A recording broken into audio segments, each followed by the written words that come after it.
everyone. My name is Brian Westley Johnson, and I want to welcome you to another edition of Soulivity Live. I am so excited about tonight's show because we've got some great information to share with you. So let's get this party started.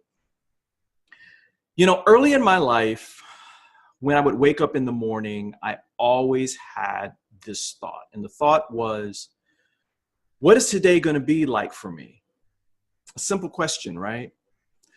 Well, day after day, I would ask myself this over and over again. And well, what I would receive was a mixed bag. Sometimes my days were wonderful. And then sometimes my days would be hard and challenging. And at other times, my days would be kind of, well, there wouldn't be anything notable to talk about. They were kind of like meh days. And as time would go on, I would find myself starting to feel, unfulfilled and even a little depressed about what was going on. What I really wanted to experience was an exciting and positive day, one filled of joy and love, productivity, success. So then the next question that came to my mind was, well, how do I get that day? How can I create that day? Well, I tried everything, specifically a lot of activities, but nothing really worked. I found myself more actively disappointed. Then I remembered something my grandfather said to me a long time ago. He said, to change your world, change your perspective. Well, like the young me back then, I'm sure you're probably asking, well, what the heck does that mean? Or even if you did know, in a basic way, how do you go about doing that? So that's what tonight's show is all about. It's about changing your perspective to see what's possible in your life. This is the starting place to begin, that journey to be all that you were meant to be and to receive all that you were meant to have. And we have the perfect person joining us tonight to talk, about this. Back with us tonight is Dr. Leslie Wells. She's the founder of Bridge Holistic Healing, the author of the book Path to Wealth Through Faith, and the creator of the spectacular E.V.E.Consciousness. And she's going to be sharing some tips about that tonight as well. So with that, let's welcome Dr. Leslie back to the show. Hey! Can you see me? I can see you just fine. That's just awesome because I don't know what I did, but oh, there we go. Now I've got you. I see Soulivity Live right now. All right. I'm not just on it, I'm seeing it. So I know I'm doing it. Well, everyone, I just want you to know Dr. Leslie is coming to us all the way from South America. Woohoo! Yeah. Live from Medellin, Colombia, South America. Wow, that is fantastic. And the weather is perfect down there, I guess. Beautiful. Beautiful. Right now it's probably in the mid-60s Fahrenheit. Wow, that is fabulous. You ready to get this party started? Absolutely. All this is a global party, and I just want to remind us all that we're connecting around the globe. We have the technology now. Yes. We had the ability energetically, but now we're able to look and see and hear and talk. Yes. Yeah, love absolutely. it. Yeah. And I love it. I love it. Dr. Leslie, when I was thinking about tonight, I guess the first question that came to my mind was, how did we get here? Where every day seems to be out of our control to change. We just have to kind of accept it. Where did that all begin? Brian, I believe we came here to experience that. I believe that we as souls took a dive down into this third dimensional reality, and we started our human consciousness journey with an era called polarity consciousness. And it came to me this past week, these eras that we've moved through, and we're in the third one, by the way, right now. They're also, you could look at them as kind of levels going up, okay? And our foundational level, we dove down into this level that suddenly our experience was life happens to me. Right. I feel powerless. It's me in here and that out there. And I'm just trying to figure out how to navigate to survive all these, and try to predict what's going to happen next so I can be ready. But yet life's always surprising me and it's coming at me. Okay. Right. So we started with that from the very beginning. And can I say, when we come to the understandings of E.V.E.Consciousness, we bless that we've done this. Right. Yeah. This is the training ground. We came into this boot camp of Earth, just like a Navy SEAL in the making who said, you know what?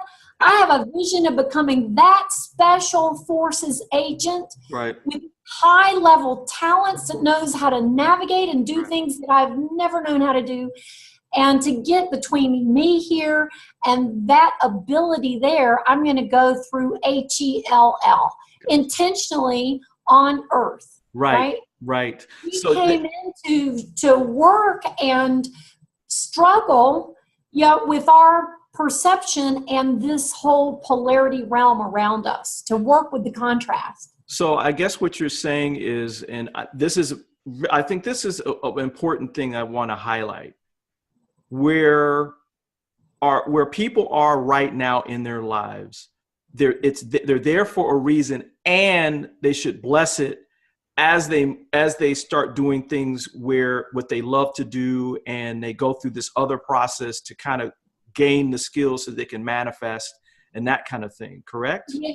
Well, yes. And I have to say, I don't want to take lightly the challenge of moving from feeling like a victim to blessing that which I feel victimized by. Like, folks, this is, yes, it hurts sometimes. Yes, it's work. Yes, it's, it can make us feel disempowered to have life coming at us and throwing things that we didn't want to happen, that we weren't looking for, right? But, and so it's more than a giant leap. It's a lot of little steps to get from where we hate where we're at and we resent it and want to blame and feel like a victim to blessing that thing. Now that's not just an all at once thing. There are some steps. But on last month's show, we explored together, Brian, how to see like a creator, right? So step one of moving into being a successful, intentional creator, on mark, on point, on target, every time, thought form creation. Right. Step one is to change how we're looking at it. Right. So that we move that C, remember, from reaction to creation. We take the C out of the middle of the word and put it at the beginning. These two words have the same exact letters in them. Can you believe? All you have to do is move how you see. Right? So that's step one is, okay, hold everything. I know I'm used to this habit of feeling like that darn thing is happening to me and some kind of enemy is out there working against me. Right. To going, wait a minute, I'm going to perceive this differently. I'm not going to react to it. I'm going to move out of my judgment, become the scientist with the balanced mind who's just observing, oh, interesting that just happened, right? And so that's step one, is like moving from feeling all agitated, aggravated, and reacting in a negative way, pushing against what we don't want. Right. Because what we resist, we persist, moving into a neutral place that at least is able to look at it, take a deep breath, and just notice, okay, I'm observing, this is what's happened. Isn't that it, where, because we can get caught up in just the feeling of disappointment, where we can lead us into depression. And then that's where, as my dad has said, you pitch a tent and you just stay in that place. What you're suggesting is, okay, yes, there's some pain that I'm feeling. Yes, I don't like my current circumstances, but to observe this almost like you're a third party.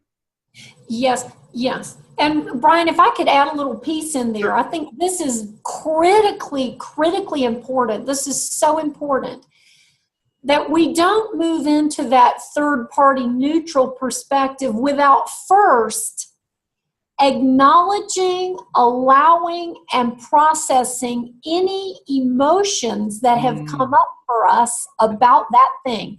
If you skip that step and you cut yourself off from the emotional energy that already hit you the second that you learn the news of whatever that thing is you didn't want, okay? If you are advanced enough and fast enough that you move to a neutral state immediately and did not engage with an emotional response reacting to it, then fine. Good for you. That's an advanced step. And if you're there, fine. Even the most advanced creator beings in training, okay, are going to have some curveballs that life brings to them that's going to bring them into a negative emotion about it, okay, initially. So when a negative emotion has hit, do not then push that down and go, okay, now I'm the scientist. The first thing you have to do, you know, there's a book that says feel the fear and do it anyway, okay? It doesn't say resist the fear, ignore the fear, kick out the fear, disconnect from the fear, and do it anyway. It says feel the fear and do it anyway. So that fear, anger, resentment, blame, shame, whatever comes up, you need to engage with the emotion. Right. Acknowledge it, breathe into it, let yourself feel it, validate the feeling, and then you step to the next step, okay? Because if you do not, emotional energy will get suppressed and held in the physical body, and it's going to do one of two things, okay? Energy never dies, okay? It cannot be created or destroyed. It just changes form. So energy in motion is emotion, okay? If we stop that energy of emotion from moving and we go, stop, I'm going to be that third party, just like Dr. Leslie and Brian told me on Soulivity. So no, I'm not supposed to feel this way. I'm going to be more advanced than that. Right. Then you push that energy down. It's either going to come back and bite you or your partner or your boss and you lose your job, or what, you know what I mean? The chain effect of this exploding out later in a very unbalanced way. Right. Or it's going to come out and express itself through your physical body, and that means disease. Okay, illness. The majority of illness in the physical body comes from suppressed, incomplete emotions that have not been digested, connected with, felt, acknowledges. We have to process that energy. Right. We have to feel it and then move on to, okay, I felt that, I shed the tears, I yelled the words, I wrote the letter, I did the thing, and then I tore it up, burnt it, whatever I did. I punched the pillow. Right. I worked with the feeling. Right. And then can I say that once that emotion has been engaged with and expressed, then it's a lot easier. Okay, I release that energy. Okay. Right. Where's my third party perspective? Where's my balance? Okay. But work with the energy of the emotion first. You can get to where you can do it quickly. Okay. Now, where was I? Right. As my intentional creator self, where was I? Now, but we got to not skip the step of the emotion. Yeah. Now, before I ask my next question, if people need help going through that part, go get some support in moving through it. Don't try to do this just completely on your own, like, you know, because sometimes we need some help processing this. Thank you. Absolutely. So I want to make sure that I say that part. Okay. So we talked about the seeing part last time. What are some of the additional steps to start moving You know, so we're trying to see this. Maybe go over the seeing part again, just one more time, and then we'll move into the other. So seeing as a creator. Okay. So step one is to take on a new perspective. So if we keep on looping our thoughts over and over through the victim story, right. They shouldn't have done that. I could have done different. If we blame ourselves, shame ourselves, or blame or shame somebody else, or life or God, or our bodies. I had a client recently say to me, she was describing an event that took place, and she had an allergic reaction on the operating table. Ooh, wow. And she used these words. She said something, while my body was trying to kill me. While my body was trying to kill me. Okay, so I'm going to say, if you keep on holding the perspective of what happened, that my body's trying to kill me, that story is not going to help you very easily get to a higher level of health. Okay, so you first start to perceive life as your friend. Right. Even though it went that way, life is my friend. Gotcha. Even though it went that way, I take responsibility for my life. Gotcha. Okay? Even though it went that way, hey, I am not a victim. Gotcha. I choose not to be a victim. Okay? So even though it went that way, so what we do is we start changing the thought process. This means that we move to a different neural pathway.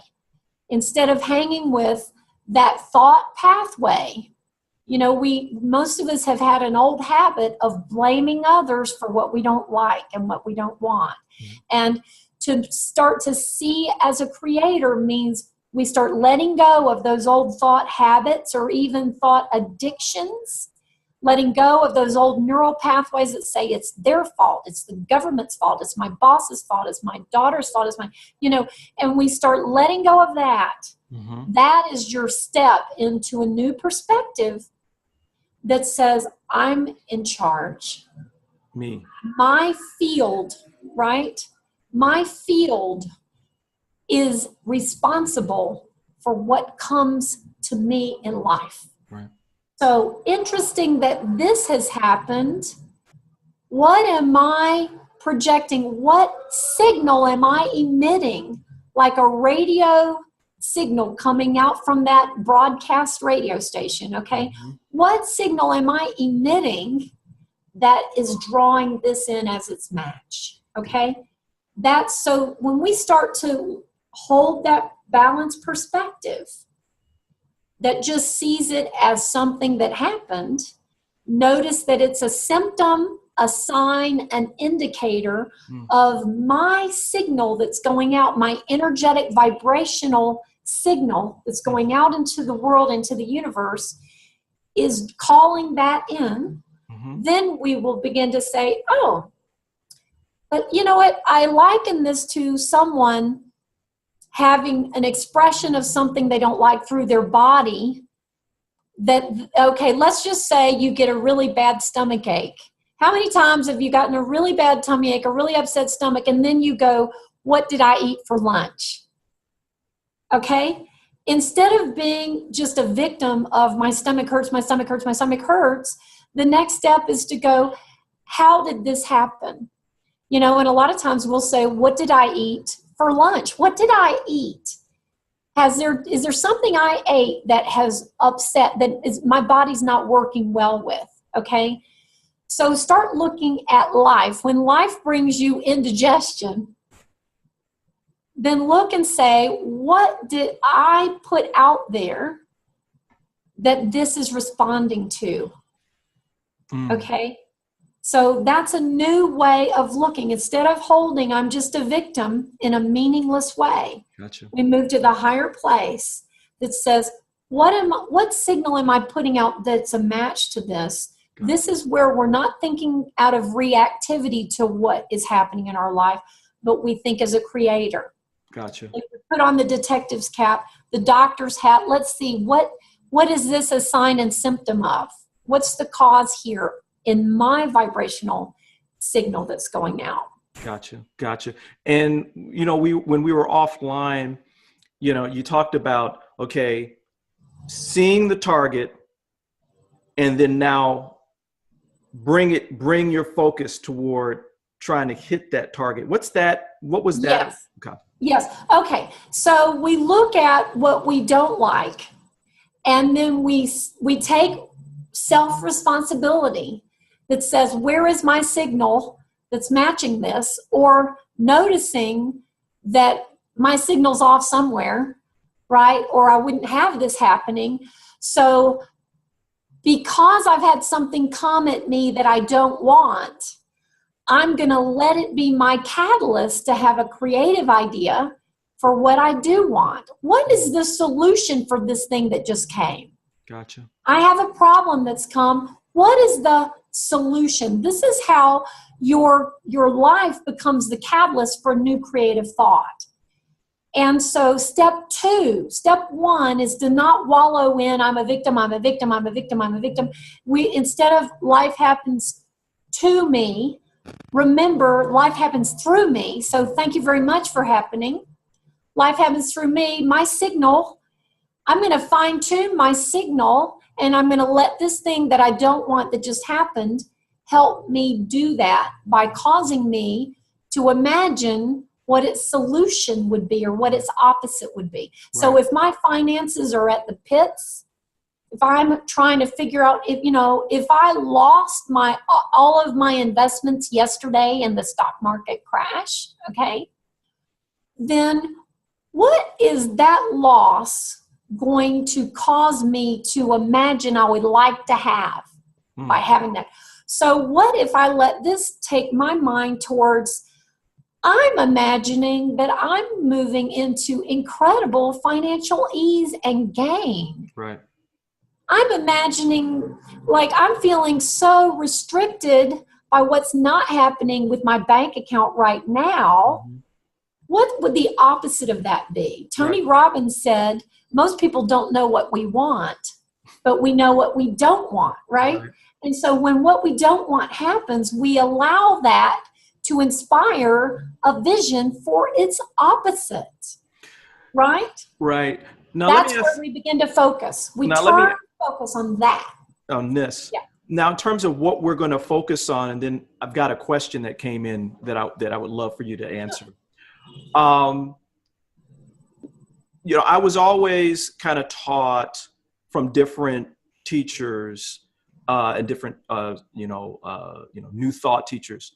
When you're asking for something, don't ask for the thing at the highest level, not the thing level. So what you just said was a beautiful example of that, which is financial ease and peace and that kind of thing. Not, I want $1 million.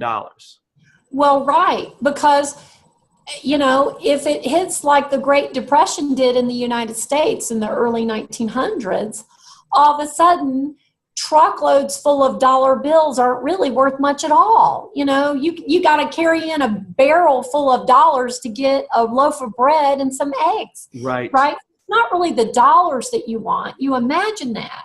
But what you really want is freedom. Wow. Okay, what you really want is freedom. We imagine that financial ease is going to bring us freedom, but that's really what we want is freedom of choices. Right. Freedom of choices, and that's what we tend to equate with financial abundance. Right. But what if financial abundance came at a great cost? Right. And we had no freedom. What we really want is freedom there. So yes, I agree with you and your teachers that we ask from the highest level. But I want to quickly just remind us, Neville Goddard, who was a beautiful New Thought teacher earlier in this century, he said, when we stand in the asking, we are signaling to the universe that we do not have it. So the universe always matches our signal. As long as we're asking and asking and asking and asking, we're making it very clear, I don't have it, I don't have it, I don't have it, I don't have it. And that is what the universe is still going to match, is I don't have it. So what we want to do with our focus, Brian, is to focus on what we intend, hold the focus there instead of it's not here yet, it's not here yet, right? We're holding, when we're still asking the question, we're reinforcing the absence. So what we want to do now is start celebrating. Right. Okay, we want to start feeling and acting as if. Wow. Okay, it's believing in something that you don't see yet. So you ignore what's in that outer world. You know that the truth is the non-physical world and your inner world. That is truth. And when we hold the focus on that, law has it that it must come into its material expression.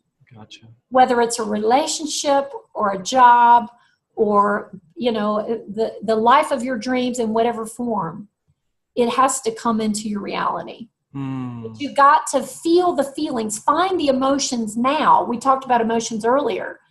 Now, what will empower your creative thought more than anything is adding an incredible amount of fuel to that intention by engaging with the emotion that equates it's here now. Gotcha. Here now. I feel free. I feel ease. I feel abundant. Right. I feel empowered. Right. I feel confident. Right. The emotions that come with that, Right. That's your potent creative energy. Gotcha. You ready for a question? Absolutely. Okay. And this one's a heartfelt one. So this one comes from Marja. Hi, Marja. How are you? Hi, Marja. She has a teenage daughter who's suffering from anxiety regarding school, and she's in the 11th grade. It's manifesting in stomach pain and hives at times. And she's wondering what's the best way to help her manage her anxiety during this tough year at school. I mean, 11th grade is, you know, you're choosing colleges, you're trying to make sure your grades are fine, you're moving into the last year, which is you're about to move into your last year of that journey, and then adulthood. I mean, you know, or pre-adulthood, as I would say. So what's some advice you can give her? This is beautiful. Thank you, Marja. You know, first I want to say everything happens in perfect timing and in such a beautiful way. I'm working with a new client right now who's a college student with extreme anxiety, and her mother's coming in with her. Okay, I've seen them twice. All right, so this is very fresh for me in real life experience. First thing, Marja, I want to tell you, if your daughter is living in the home with you, your field is very much influencing her. Okay, in my training in healing work, especially with younger children, even younger than your daughter, we were advised to require that one parent in the home come to get healing with that child, because so easily we see the child start to make progress and then they'll fall right back into where they were in the anxiety field of a parent or both parents. So the field of the home is very important. The first thing I'd advise for you, Marja, is find peace within yourself about your daughter.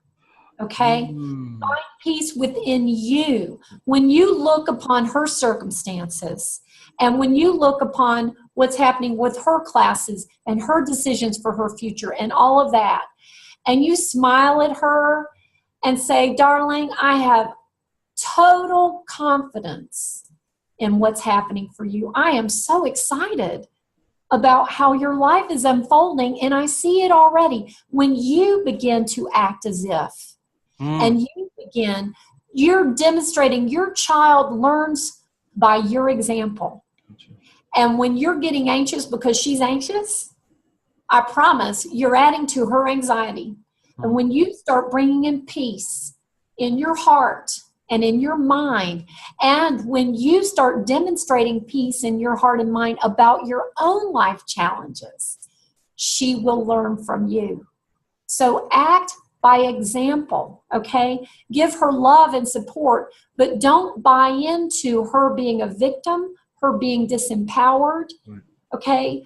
Or life being a threat in some way, her circumstances being threatening. When you come to peace and you begin to speak into that. Speak your joy about how beautifully things are happening. Speak your positive expectation, and don't judge anything that's happening for her as bad or wrong, even her health. See her as well.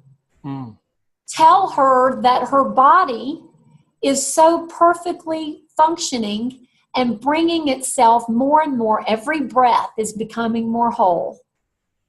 And give her tools to help herself find peace within herself, okay? Now, the tools that I immediately think of when we talk about anxiety, one of them is focusing on the breath, okay? And I'm gonna give, because I myself, Brian and I were talking just before the show about how life brings its challenges. We fall out of balance, and the realignment is where we advance. That's right. So don't expect to stop with that. I've had a bit of adrenal fatigue myself, and have been learning as I've come back into my balance and helping my own body to go into a state of peace. There's a way we can work with our breath and imagine that within you is a little baby infant, and you want with every breath to feel the soothing peace of that rhythm of your breath. Imagine holding and rocking a baby and giving that baby, this is the inner child, giving that baby nurturing. And when you teach your daughter how to nurture herself and self-soothe and find peace through focusing on the breath, even focusing on the sensation of the air moving in and out of your nostrils. This is one of the most ancient methods of meditation. It's called Anapana, okay? We focus right here. It's as simple as that. You can do it eyes open while you're driving. You can close your eyes and move into silence and just focus your attention on what does my breath feel like right now. It works beautiful, calming peace, and the body starts to move out of defense into safety. And that's where all those hives and symptoms of anxiety and stress, this is from the nervous system, feeling threatened, going into safety is where the body starts moving into that parasympathetic mode and calming, soothing, and healing itself. Right. So feel the peace as if all is well. And you'll call the all is wellness into being. Now, ask for help if your daughter needs it. You know, if you find a healing facilitator. In terms of, you know, we want to make sure that, you know, Marge understands you can do many things. You can do, it's just not, you know, that's, you know, what Dr. Leslie is giving. One of a zillion tools. One of a million different things that you can do, and that you can do a combination of different things to be supportive. You know, therapy with therapists to help her move through the emotional part is a great thing. Her with you doing meditation could be another part. So it could be this whole wealth of different nurturing tools that the both of you can do together. So that it anchors in her as well as you, right? I think that's where you're going, Dr. Leslie. Absolutely. And look, you know, just a couple of the other tools, there's a whole line of amazing tools that's available these days. I call it the technology of faith, okay? But, you know, there's a whole category of what's called energy psychology that advances us into wholeness and healing and wholeness in our emotional and mental self so much faster than traditional therapy ever could do before. This is working with the subconscious mind. Look up energy psychology online. One of the greatest, simplest tools aside from meditation and the breath I was talking about is something called EFT, Emotional Freedom Technique. Wow. Find an EFT practitioner near you. There are even many free YouTube videos online. Brad Yates is a beautiful supporter with EFT, where you tap points and make statements. So this is just another of many tools of energy psychology that can help you quickly move the nervous system into ease and release those limiting beliefs that are causing stress. Yeah. Wow. Thank you, Dr. Leslie. I know we're a little bit over, but I thought that this was so important to talk about, because these are things that everybody can do. And I would highly recommend that people integrate, peace building, connecting building exercises in their everyday life. May it be meditation, may it be chanting, may it be all different things. I mean, the And prayer. it's all out there. What's going on with E.V.E. Consciousness? Give us a little bit of what you're doing right now so that people can go and see you and connect with you. What's happening around those kinds of things? Well, E.V.E. Consciousness, EVE is energetic vibrational exchange consciousness. It is the third era that we have now stepped into. And this era, understanding that it's here, helps you move into it more easily and use all these tools that Brian is bringing on Soulivity, that I'm bringing as I bring my message around the world. It's all around you. And EVEConsciousness.com is our home base online. We have our EVE TV, which is soon to start up again. We've got a new studio in our new lakefront home where we're going to be broadcasting those online TV shows, okay, with EVE TV. And we're also having a worldwide outreach to where I'm here in Medellin, South America. Right now, we're going to be planning for the first EVE Consciousness workshop here. We're having a one-day workshop in Charlotte, North Carolina on February the 3rd. And in March the 9th, I'm sorry, I said February the 3rd. That's the wrong date. It's March the 3rd. March the 3rd. And on March the 9th to the 11th, that very next weekend, I'm going to be speaking EVE Consciousness at a conference in New Zealand. Wow. Right? Yeah, I'll be the keynote speaker there. And so this is a global outreach. We're going to be going to Switzerland later this year. And so check online to see when we're coming near you. That's EVEConsciousness.com. Great. And if you want me to come and bring the gifts of EVE Consciousness or speak in your area, feel free to reach out. I'm on a mission. All right. And the mission is happening. So people Absolutely. Connect. Maybe we could do some sneak peeks while you're there in New Zealand and Switzerland. Yes, absolutely. Yeah. You got me here, a beautiful, balmy night in Medellin, Colombia, South America, soon to be home of one of the next EVE Consciousness conferences. All right. Yeah. All right. I love it.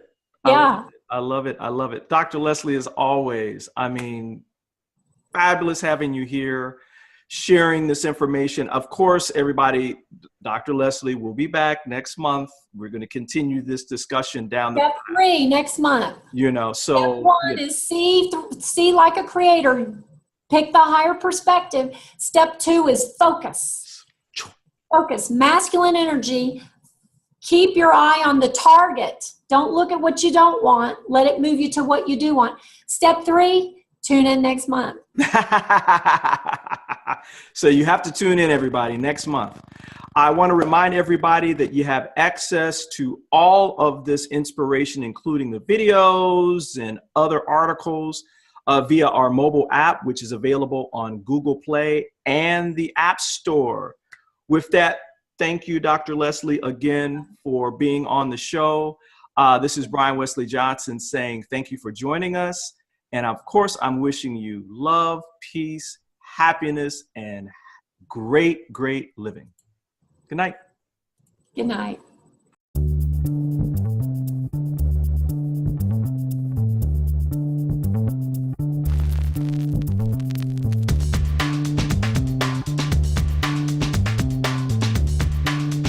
Inspiration 24 hours a day by downloading the Soulivity mobile application, available at Google Play and the App Store.